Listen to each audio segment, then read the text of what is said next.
It's the side of warfare that never really gets talked about. And that's for a reason. In peacetime, intelligence work is vital to any national security apparatus, looking at any escalating tension or frozen conflicts, any resistance movement or non-state actor trying to further their goals. But in wartime, the value of good intelligence goes through the roof. A few choice words from a cultivated source can save 1,000 lives further afield. A stolen scroll or flash drive can reveal enemies' best-kept secrets. And if agents can get advance notice of what an enemy plans to do next, they can do a lot more than simply save the day. They can win the war. Military intelligence is the war, all around the war, an urgent effort that goes behind enemy lines, far away from the battlefield, and at the highest levels of tactical and strategic leadership. It's a study not just of the enemy, but of allies, neutral players, and even one's own troops. It's quiet, crucial work, the kind of work that decides whether a battle has been won or lost before it's even been fought. In today's installment of our Art of War series, we're going to be peering behind the veil of military intelligence, what it is, how it happens, and some of the real-life ways that intelligence work has decided the course of history.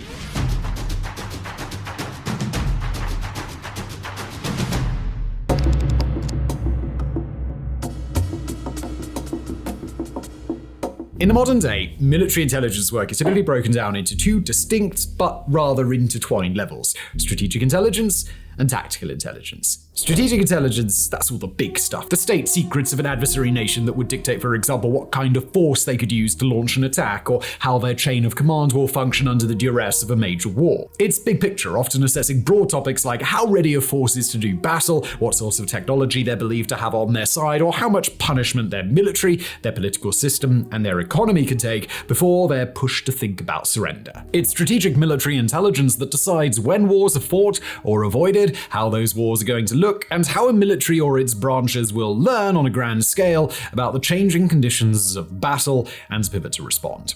Tactical military intelligence is a bit different. It's the small-scale stuff, the sort of thing that will dictate what a leader in the field will do with their unit, guide the course of individual battles and skirmishes, and help low-level planners dictate how different components of a military force can work together in real time. Tactical intelligence isn't surveying satellite imagery to try and figure out whether a hostile nation has a secret submarine fleet at its disposal. It's about finding the satellite image that shows one such submarine sneaking up behind one of your Navy's ships and getting on the phone with that ship ASAP. It's scouts on horseback, mapping difficult terrain and setting up ambushes, or a lone traveler in the night wandering into town and asking the tavern keeper just how many guards hang out in a nearby fort. It's the basic spy work that'll happen thousands upon thousands of times during the course of a war, saving a few lives here or turning the tide of a skirmish there, often without any hope of setting off a broader cascade to end a conflict. In either case, the primary goal of military intelligence is to ensure that whoever's calling the shots has as much information as possible to inform the decisions they make. That rule holds true whether the decision maker is a king, a president, a general, an admiral, or just Sergeant Joe leading a group of 8 guys through the jungle. Regardless of rank, regardless of historical period, regardless of ideology or the conflict in question, the general set of decision-making criteria is going to typically be the same. And that's to achieve whatever strategic or tactical objective has been established while minimizing the loss of troops, equipment, and resources. It's a series of very difficult decisions where even the best military intelligence can't eliminate risk, but the more information a decision maker has, and the more reliable that information is, the better they can make those critical decisions when it's time. And if a military can establish not just a solid piece of intelligence, but a solid intelligence apparatus, then it'll often make the difference between total victory and catastrophic defeat. As for where that intelligence comes from, many aspects of that answer have changed with time. But one, arguably the most important of all, has stayed the same: human intelligence. It's provided by spies, covert agents, non-military sources, corrupt officials, captured or turned enemies, and an incredibly diverse cast of assorted others. Human intelligence is all about people, finding people in the know, figuring out what they know, and using that knowledge to aid in the war effort. No matter how good a military is at intercepting letters, tapping phone calls, or taking photos from orbit, there is nothing better than a reliable human source. That source might not be able to relay the level of contextual detail that an image could, or recount the exact transcript of a phone call from memory, but they can do things that are far more valuable. They can place data in context, they can ask the right questions, or be present in the right places, they can infiltrate to places that cameras or listening devices can't reach, and they can respond to information by thinking critically in real time. A satellite might tell you the location of a warehouse that you think is an arms depot, and intercepted signals might tell you what the enemy says they have inside, but a human agent can sneak in and confirm that weapons are present, observe how it's guarded in real time, and extract secrets from the commander in charge, who thinks your spy is just a nice guy that he met over a couple of drinks. No matter how good technology might be, there are some forms of intelligence that only human sources can collect, and every person, no matter their rank, their allegiance, or the strength of their resolve, can become a source if military intelligence work is done just right. Beyond human intelligence, or HUMINT, it's signals intelligence, or SIGINT, that makes up the bulk of the information that intelligence organizations, past and present, will spend their time collecting. Signals intelligence can be anything from communications intercepts, by letter, telephone, digital sources, or anything else, to electronics intelligence to telemetry. Intelligence analysts can pore over data on electromagnetic emissions picked up from a hostile nation to identify a weapon system or an electronic device, or they can use sensors to identify missile tests, bomb detonations, or other real-world disruptions taking place far away. In ancient times, a signals intelligence operative might have spent their time unsealing scrolls, reading their contents, and resealing them to make them seem as if they were never opened. Today, an operative in a similar situation might spend their days worming around inside a foreign dictator's personal email inbox, or reading enemy communiques that are supposed to be kept classified. Modern military intelligence can come from a range of other vectors, depending on what a given agency has at its disposal. Acoustic intelligence uses sound waves to track the movement of ships through the sea, and much more importantly, to track the locations of submarines across the oceans of the world. Image-based intelligence involves the analysis of photos and videos taken from satellites, high or low altitude aircraft, spy balloons, or photographers on the ground, all of whom could provide critical information on everything from military operations to defensive fortifications to new weaponry or a nation's military-industrial complex. Radiation-based intelligence can capture unintentional energy signatures to give away the presence or nature of electronic systems. Even simple theft can be tremendously valuable. After all, there's perhaps no better way to understand a given weapon, vehicle, or warplane than to take one and reverse engineer it. As for how individual nations structure their military intelligence agencies, that's an answer that has changed significantly throughout history. In times long gone, many kingdoms or empires would run military intelligence through formal but largely ad hoc spiderwebs of informants and agents, relying on word of mouth, ships, horses, and other means to relay intelligence despite delays of days, weeks, or even months. Others might be more centralized or more regimented, especially in larger nation states. Often spy work would overlap with sabotage, assassination, and other covert operations, a rule that still holds true in many nations today. In modern nations, military intelligence agencies are typically more centralized, with clear chains of command, an abundance of desk analysts, and reliable mechanisms to interface with military and civilian leaders at all levels. Today, military intelligence involves close attention to detail while sifting through data at high volume, the kind of work that will keep 100 desk jockeys content for years. But as monotonous and even boring as military intelligence can be from some perspectives, one small discovery made behind a desk can save the lives of hundreds of troops out in the field, and in a thriving military intelligence outfit, those sorts of discoveries happen every day.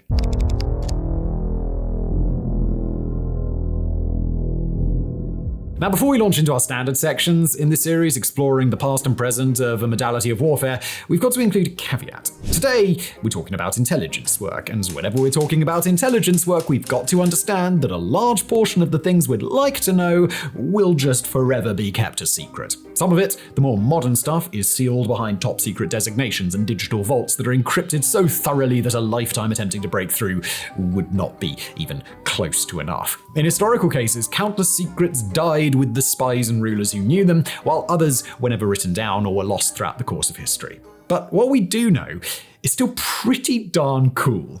Now, we'll begin in ancient Greece, a fractious collection of city-states that the philosopher Plato considered to be in a permanent state of war with each other, be it declared or undeclared. The earliest discussions of wartime intelligence come from the writing of Aeneas Tacitus, who expressed a detailed understanding of what military intelligence would have been in his time, a combination of reconnaissance done by scouts on foot or horseback and espionage, where disguised or hidden spies collected information on their enemies and found ways to get that information back to their own city-state. By accounts of the period, Greek spies were everywhere in each other's city-states, comprising each other's officials and playing protracted games of cat and mouse. In other territories, Greek intelligence extended far and wide, just as the intelligence networks of other nations extended into Greece itself. Then, as now, agents would have been smart to lay low, living in ways that seemed insignificant or forgettable to a casual observer. In those times, slaves would have been among the more valuable assets to cultivate. They were little known, could enter and exit sensitive areas while hardly being noticed, and often had a deep and lasting animosity toward their captors that a foreign spy could gladly exploit. The Roman Empire, too, had an extensive intelligence network at its disposal, one that waxed, waned, and grew more efficient or corrupt based on the political leadership at the time. Although Roman authors often told of their empire's disdain for subterfuge and their strong preference for disciplined military units and strategic brilliance, the truth of the empire was far less clear-cut. The use of agents to infiltrate hostile clans, make partnerships with non-Roman warlords, and rely on scouts and advanced intelligence to guide the work of their legions was a major element in Rome's ability to spread itself across so much of the Mediterranean. During its conflicts with Carthage, the Carthaginian general Hannibal proved adept at spy work, with his agents able to infiltrate not just Roman camps, but the capital city itself. Hannibal was personally known for his skill in disguise, and his agents were experts in forgery, secret communication, and feeding false or misleading information to Rome in order to orchestrate traps and ambushes. So too did spies under Hannibal face dire consequences for failure. One such spy who mistakenly led Hannibal's forces into a trap was crucified as a penalty. Across the Mediterranean at this time, rulers in the modern-day Middle East and North Africa were known for having formalized intelligence services at their disposal, whereas Rome's were far more ad hoc, often to the extent that Rome's own enemies believed that such a powerful empire would have had a far more entrenched network in their territory than Rome actually did. Far across Eurasia, the ancient empires of China had their own extensive history in military spycraft. From as early as the 4th century BCE, intelligence work was critical in guiding empires and warlords of the time into favorable military engagements, preempting attacks and rooting out complex plans to bring about their downfall.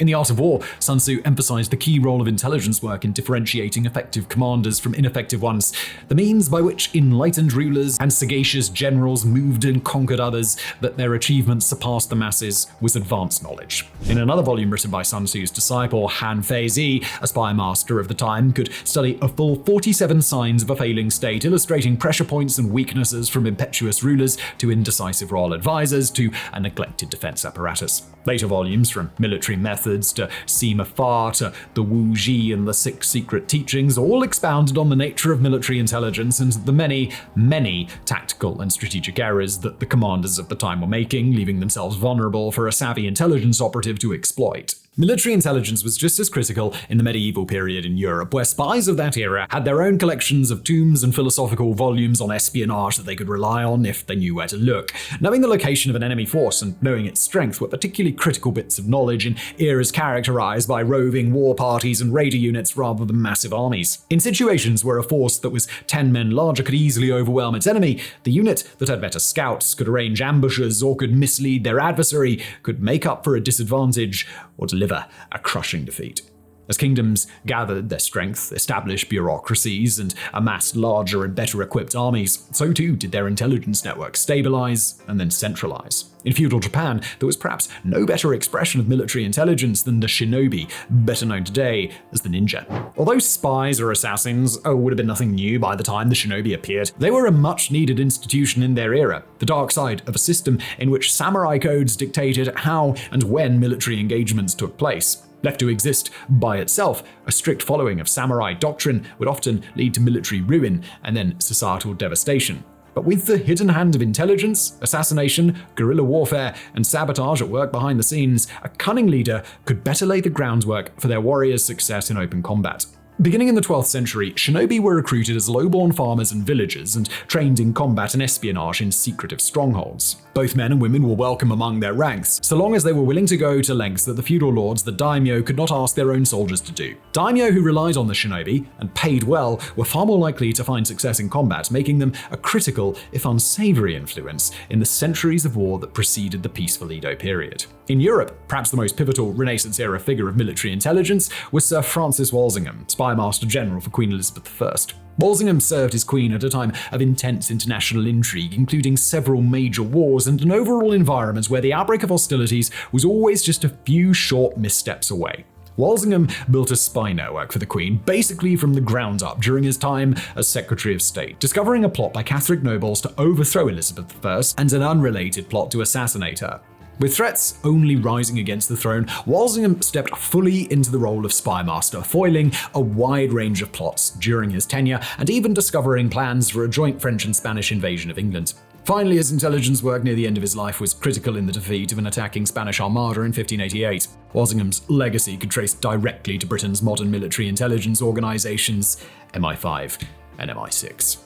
In the United States, the Civil War of 1861 to 1865 saw both the Union and Confederate militaries rely heavily on their intelligence branches, including spies on the ground, army and cavalry scouts, and newer advances like spy balloons and telegraph transmissions. Both sides of the conflict were heavily incentivized to rely on said telegraph technology, creating epicenters of intelligence where information could be processed, analyzed, and responded to in real time across multiple battlefronts at once. In Europe, the telegraph and other methods of fast communication over long distances would lead to a similar rethinking of military intelligence. And around the world, these new technologies would prompt a turn towards centralization not long after they arrived.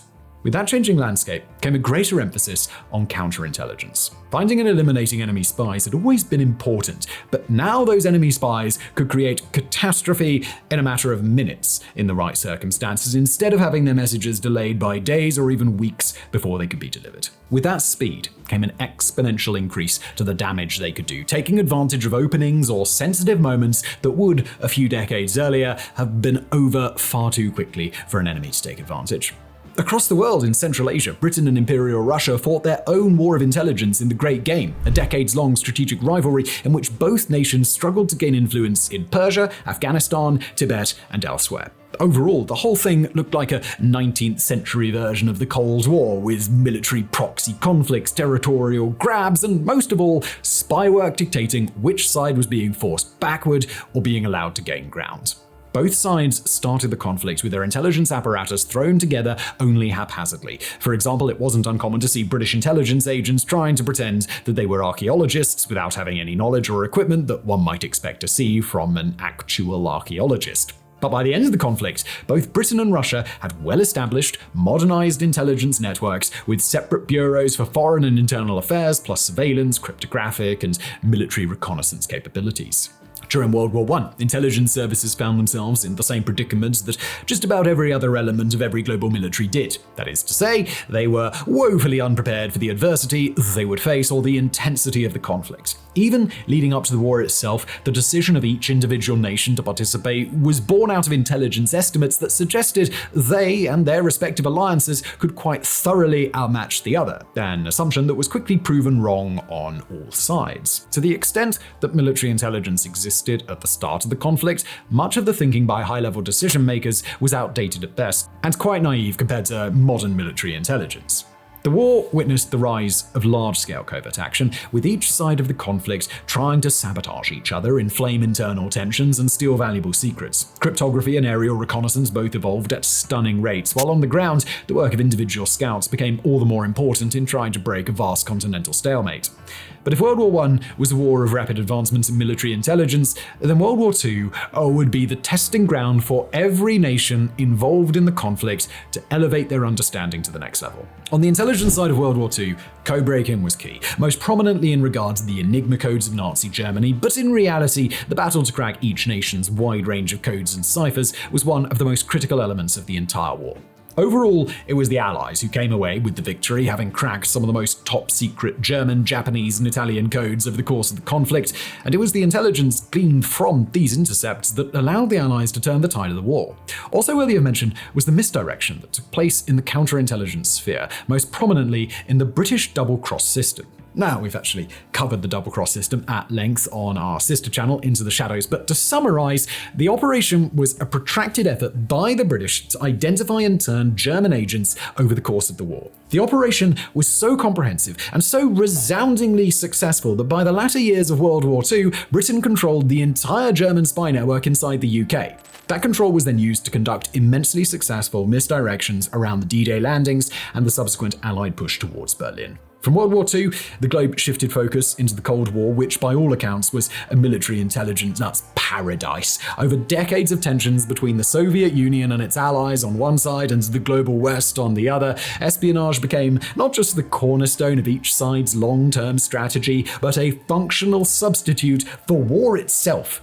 Each side picks up major victories and defeats during that time. For example, the Soviets were able to cultivate a high-ranking British MI6 agent named Kim Philby for years, turning him into an incredibly successful double agent who exposed countless details about the inner workings of MI6 and the CIA. On the Allied side, the CIA had more than its fair share of involvement in acts of global subterfuge, toppling governments here, setting up intelligence networks there, and enjoying new tools like the U-2, the SR-71, and eventually even military satellites to gather massive amounts of image and signals intelligence. The Cold War saw military espionage go through another network of modernization, as advanced technology from telephones to radar to miniaturized radios and cameras significantly broadened the scope of what a spy could do.